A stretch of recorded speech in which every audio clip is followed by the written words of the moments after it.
네, 북한이 신형 단거리 탄도미사일 발사를 감행한 것을 놓고 정치권의 논란도 거셉니다. 여당은 북한의 도발을 거듭 강력 규탄한다면서도 평화적 해결을 강조했고, 야당은 정부의 무능한 안보 정책으로 국민이 불안에 떨고 있다고 맹공에 나섰습니다. 국회 연결하겠습니다. 차정윤 기자.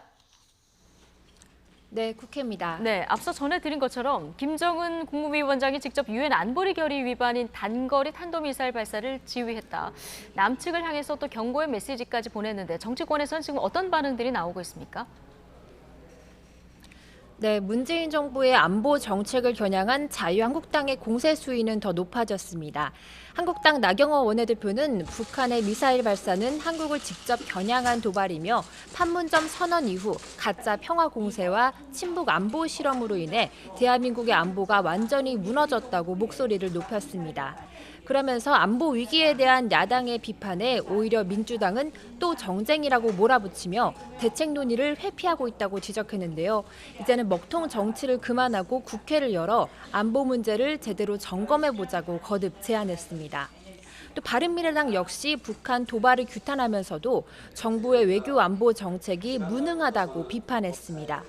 바른미래당 손학규 대표는 러시아 군용기 영공 침공은 진실게임으로 흐르고 있고 중국은 국방 백서까지 발간하면서 한국의 사드 배치를 비판했다면서 한반도가 열강의 힘겨루기 싸움터가 됐다고 개탄했습니다.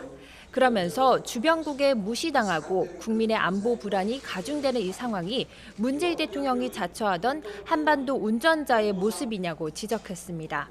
이런 가운데 여당인 더불어민주당은 북한에 대해 강경 발언을 내놓으면서도 평화적 해결을 촉구했습니다. 민주당 이해식 대변인은 구두 논평을 통해 북한의 행위는 한반도 평화와 동북아의 안정에 결코 도움이 되지 않는다면서 그동안의 남북 화해와 한반도 평화 정착을 위한 노력에 찬물을 끼얹는 무모한 군사적 도발이라고 밝혔습니다. 그러면서 북한은 군사적 조치로 정치적 의사를 표시하기보다는 조속히 북미 간 실무 협상에 나서 상황을 평화적으로 헤쳐나가기를 요청한다고 덧붙였습니다.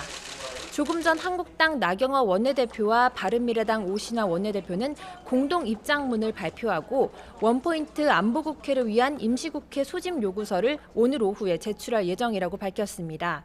앞서 민주당 서른 최고위원도 오늘 아침 YTN 라디오에서 추경 처리안과 함께한다면 못할 것이 없다는 입장을 밝혀 잇따른 안보 이슈를 계기로 대치 전국의 물꼬가 트일 수 있을지 관심이 높아지고 있습니다. 지금까지 국회에서 전해드렸습니다.